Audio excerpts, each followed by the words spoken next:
Good morning students.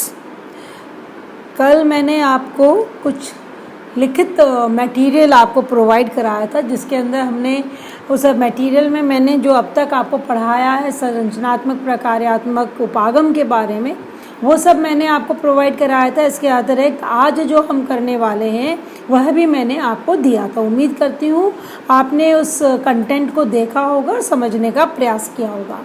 अब तक जो हम कर रहे थे, हमने संरचनात्मक, प्रकार्यात्मक, उपागम को समझने के लिए विभिन्न संबोधों या उपागमों की चर्चा कर रहे थे, जिसमें समाज क्या है, सामाजिक व्यवस्था क्या है, उसकी मैंने चर्चा की। मैंने आपको लेवी के द्वारा समाज को जिस प्रकार परिभाषित किया गया वो बतलाया। समाज और सामाजिक व्यवस्था में जो विभेदीकरण किया गया वह बतलाने का प्रयास किया। और समाजशास्त्र के अध्ययन में संरचना के विचार कितना महत्वपूर्ण है उसकी भी हमने चर्चा की। और मैंने आपको बताया समाजशास्त्री संरचना को दो रूपों में प्रयोग करते हैं, वर्णनात्मक और व्याख्यात्मक यंत्र के रूप में इसका प्रयोग करते हैं। उसकी भी मैंने आपके साथ में चर्चा की थी। इसी बात को आगे बढ़ाते हुए हम समझने का प्रयास करेंगे संरचना क्या है और संरचना का समाजशास्त्र में क्या महत्व है। संरचना विभिन्न इकाइयों का क्रमबद्ध व्यवस्थापन है। मैंने कल भी बताया था, आपको समझाया था। संरचना में हम क्या देखते हैं, संरचना में इकाइयां हैं जो कि संरचना का निर्माण करती हैं, और उनके बीच में क्या पाया जाता है, उनके बीच में एक क्रमबद्ध संबंध या व्यवस्थापन, यानी उनमें एक व्यवस्था पाई जाती है। बिना संबंध जाने हम विभिन्न भागों को नहीं समझ सकते। संरचना को यदि हमें समझना है तो उसका निर्माण करने वाले जो भाग हैं, उसके निर्माण करने वाली जो इकाइयां हैं, उनके बीच के संबंध को समझना हमारे लिए आवश्यक है।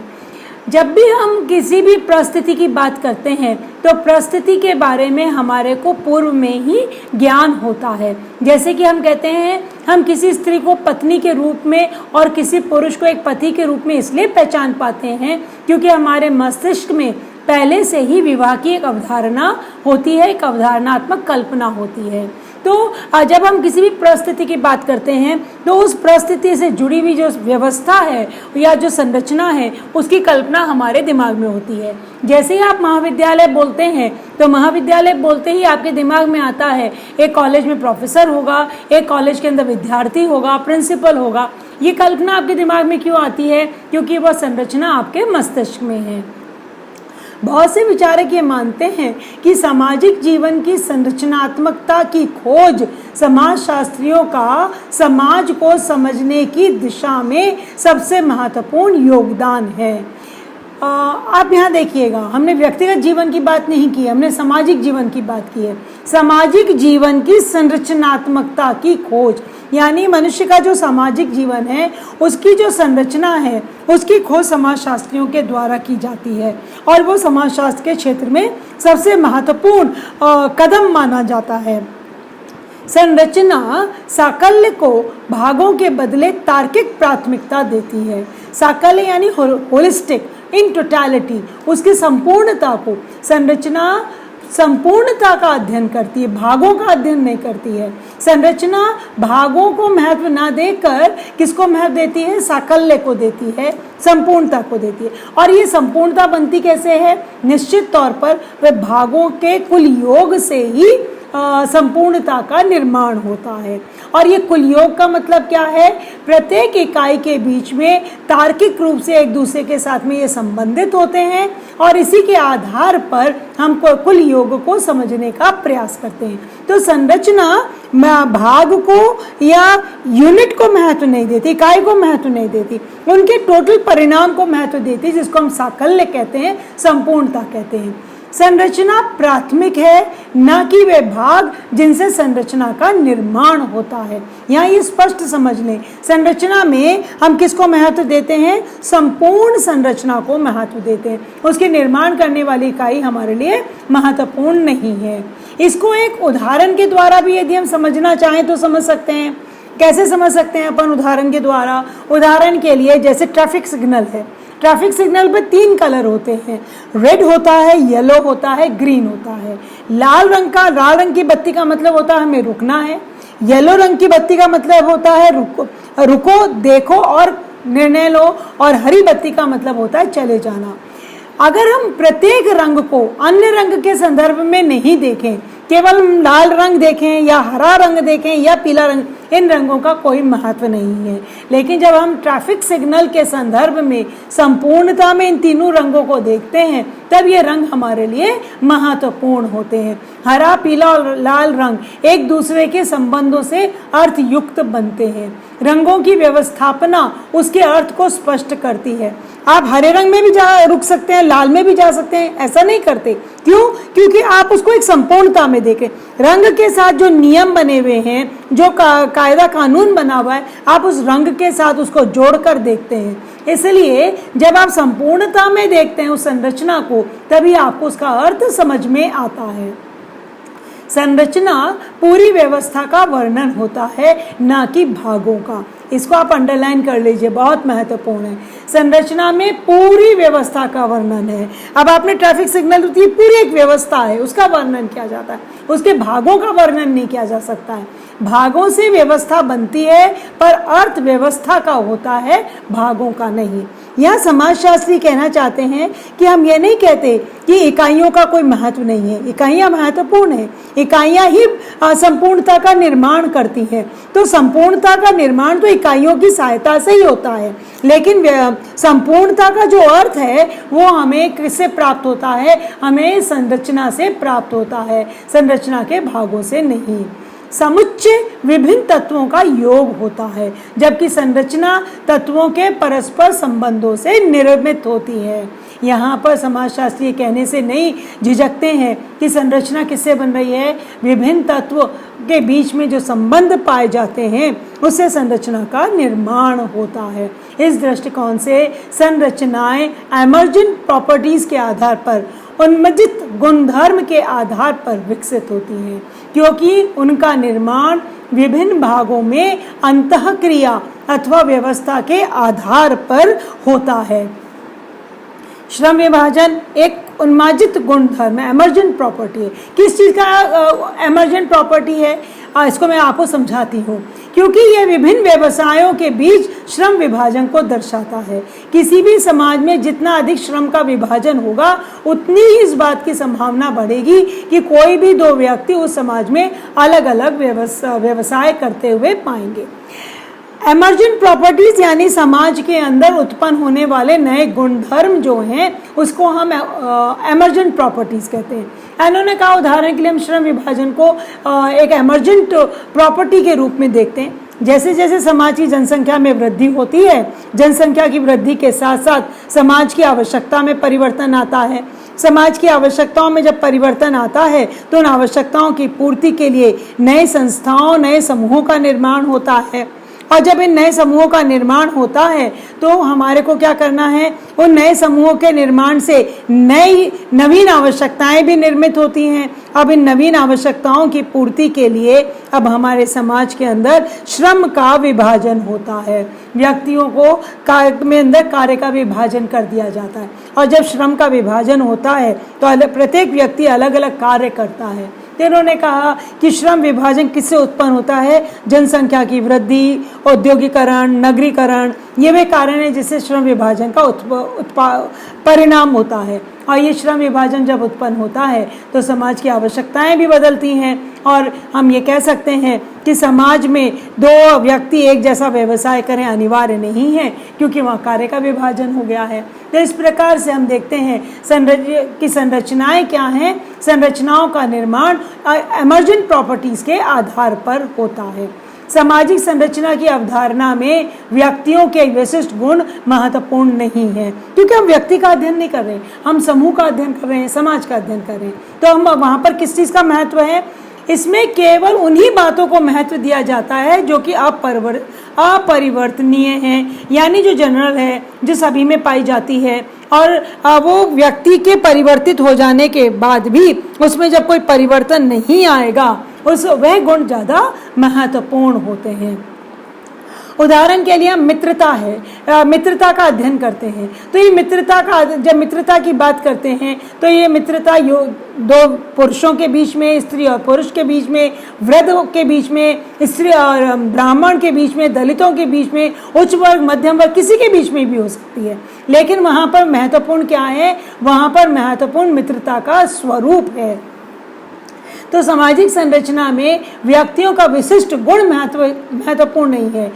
इसमें केवल उन्हीं बातों को महत्व दिया जाता है जो परिवर्तनशील नहीं होता। अनेक प्रकार के सामाजिक संबंधों के आधार पर हम ऐसे स्वरूप या संरचना को अमूर्त रूप में देखते हैं। तो इन्होंने कहा सामाजिक संरचना का में क्या महत्वपूर्ण है? स्वरूप महत्वपूर्ण है। और स्वरूप भी कैसा? स्वरूप क्या है? स्वरूप स्थायी है, अमूर्त है। और इन्होंने कहा यहाँ पर जब हम मित्रता की बात करते हैं उदाहरण के लिए, तो उसके स्वरूप की बात करते हैं। मित्रता का अर्थ क्या है, मित्रता की विशेषताएं क्या है, और ये मित्रताएं किसी के भी बीच में हो, कंटेंट इम्पॉर्टेंट नहीं है। तो यहाँ पर हम कहना क्या चाहते हैं कि संरचना में स्वरूप, समय, स्थान, संरचना क्या है? यह स्वरूप, समय, स्थान और व्यक्तियों से परे होता है। समाजशास्त्र में स्वरूप को महत्व दिया जाता है क्योंकि सार में बहुत भिन्नता होती है, अतः प्रतिमान एवं नियमितता को महत्व दिया जाता है। समाजशास्त्र मूल रूप से सामाजिक स्वरूपों के अध्ययनों से जुड़ा है, न कि स्वरूपों के विशिष्ट सार से। ये आप लोगों ने पहले भी पढ़ा है। फॉर्म्स एंड कंटेंट की हम जब बात करते हैं तो जब स्वरूपात्मक संप्रदाय, समाजशास्त्र में जो संप्रदाय है स्वरूपात्मक संप्रदाय, तो स्वरूपात्मक संप्रदाय कंटेंट को महत्व नहीं देता है, स्वरूप को महत्व देता है। पिता पुत्र के संबंध, केवल पिता और पुत्र के संबंध कैसे होने चाहिए, कौन कौन से नियम है, वह उसको महत्व देता है।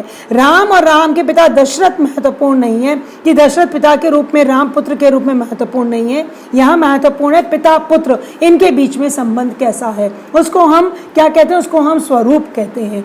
स्वरूप का मतलब संबंधों के परिभाषित करने वाले जो नियम हैं वो महत्वपूर्ण है। सार क्या होता है, कंटेंट क्या होता है? आपके और मेरे बीच का संबंध कंटेंट है।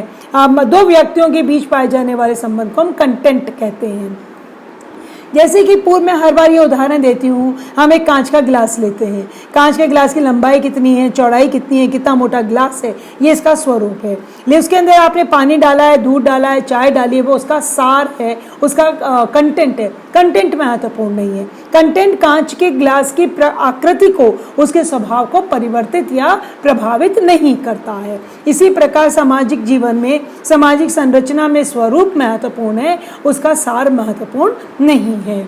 संरचनात्मक समाजशास्त्र एक विशिष्ट अध्ययन की परंपरा है, लेकिन यह सजातीय नहीं होता।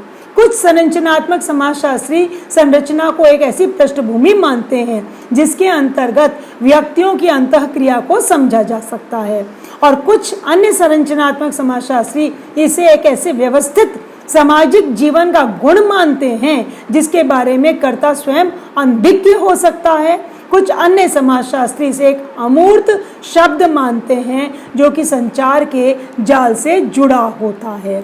मूलतः हम देखें, अलग अलग समाजशास्त्री अपने अपने दृष्टिकोण से संरचनात्मक अध्ययन करते हैं। कुछ समाजशास्त्री जब संरचनात्मक अध्ययन करते हैं तो व्यक्तियों के बीच पाए जाने वाली अंतःक्रिया का अध्ययन करते हैं, दो या दो से अधिक व्यक्तियों के बीच जो अंतःक्रिया उसका अध्ययन करते हैं। कुछ समाजशास्त्री क्या करते हैं, व्यवस्थित सामाजिक जीवन का अध्ययन करते हैं, और ये व्यवस्थित सामाजिक जीवन का प्रभाव व्यक्ति के जीवन पर पड़ता है, लेकिन व्यक्ति इसको बहुत स्पॉन्टेनियस तरीके से इसके द्वारा प्रभावित होता है। कुछ समाजशास्त्री इसे अमूर्त मानते हैं, संचार के जाल से इसको जुड़ा हुआ मानते हैं, कम्युनिकेशन के साथ इसको जोड़कर देखते हैं। तो इस प्रकार प्रत्येक समाजशास्त्री अपने अपने दृष्टिकोण से इस विधि का प्रयोग करते हैं, इस उपागम का प्रयोग करते हैं। संरचनात्मक विश्लेषण के मजबूत व कमजोर पक्ष हो सकते हैं। समाजशास्त्रियों में इसको लेकर विभेदीकरण हो सकता है, उनमें भेद पाया जा सकता है, उनमें मैतक्य नहीं हो सकता, लेकिन उसके बावजूद इस उपागम के प्रति विद्वानों की कटिबद्धता रहती है। वे सभी ही मानते हैं कि समाज को समझने के लिए संरचनात्मक प्रकार्यात्मक उपागम हमारे लिए महत्वपूर्ण है। अब महत्व किसको देते हैं, ये अलग अलग समाजशास्त्रियों की दृष्टिकोण पर निर्भर करता है। इसी रूप में जब हम संरचना की बात करते हैं तो कुछ समाजशास्त्री संरचना को स्ट्रक्चर एज लोकेशन, संरचना अवस्थिति के रूप में इसको परिभाषित करते हैं। यानी व्यक्तियों को अलग अलग श्रेणी में बांटने की जो पद्धति होती है उसको अवस्थिति या लोकेशन कहते हैं। उच्च वर्ग, मध्यम वर्ग, निम्न वर्ग, जाति के आधार पर या फिर लिंग के आधार पर, शिक्षा के आधार पर जब हम उसको कैटेगराइज करते हैं तो हम कहते हैं लोकेशन है। तो इन्होंने कहा संरचना के अंदर हम अवस्थिति के रूप में भी संरचना को देखते हैं। संरचना का अर्थ व्यक्ति की अवस्थिति के आधार पर भी लिया गया है। इसके अंतर्गत जिन व्यक्तियों का अध्ययन किया जाता है उन्हें हम कैटेगरी में विभाजित कर देते हैं। राइट ने, C.W. राइट ने संचार के प्रति उन्मुखन के भेद को संरचनात्मक विश्लेषण के आधार पर समझाया है। यहाँ पर राइट कहना क्या चाहते हैं कि अखबार कौन लोग पढ़ते हैं, कौन लोग नहीं पढ़ते हैं, इसका अध्ययन उन्होंने संरचनात्मक विश्लेषण के आधार पर किया है। इन्होंने कहा कम आय वाले, इन्होंने सामाजिक संरचना को के आधार पर उन्होंने लोगों को दो भागों में बांट दिया। एक वे लोग जिनकी आय कम है, एक वे लोग जिनकी आय अधिक है। और उन्होंने पाया अधिक आय वाले लोग जो हैं वो अखबार अधिक पढ़ते हैं, कम आय वाले लोग अखबार कम पढ़ते हैं। इसका कारण जो भी है, लेकिन उन्होंने संचार का आय के साथ में संबंध जोड़ा और इसके लिए उन्होंने संरचना को दो भागों में बांट दिया। तो संरचना का यहाँ मात्र अर्थ यह है कि व्यक्ति को सामाजिक संवर्ग में बांटना। यह व्याख्या समग्र का बोध नहीं कराती, ना ही विभिन्न भागों के परस्पर व्यवस्थापन का।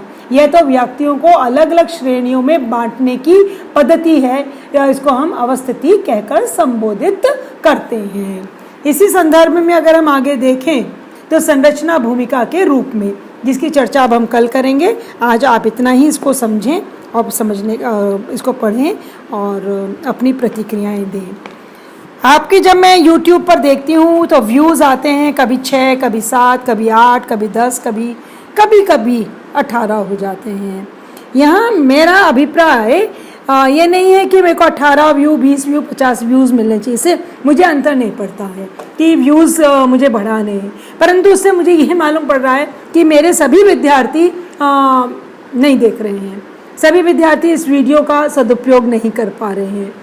देखिए, जब अपन को MA करना ही है तो हमें इसे गंभीरता से करना चाहिए। अच्छे नंबरों से पास होना है यदि, तो हमें इन वीडियोस को नियमित देखना ही पड़ेगा। और यदि आप वीडियोस देखेंगे तभी आप अपनी समस्याएं भी मुझे कह पाएंगे, समझा पाएंगे। कुछ पूछना है तो आप मुझसे पूछ पाएंगे। और ये तो आप देखिए, आपके लिए कितनी अच्छी व्यवस्था है कि घर बैठे कभी भी जब भी आपको सुविधा हो आप इसको देख लें। उसमें भी अगर आप आलस्य कर रहे हैं तो ये तो बहुत बड़ी दिक्कत का काम है। आलसी व्यक्ति कभी भी जीवन में सफल नहीं हो पाता है, आपको मालूम है। सोए हुए शेर के मुंह में कभी भी हिरण नहीं जाता, उसके लिए उसको प्रयास करना पड़ता है। तो मैं उम्मीद करती हूँ मेरे सभी विद्यार्थी बहुत समझदार हैं, पढ़ने में रुचि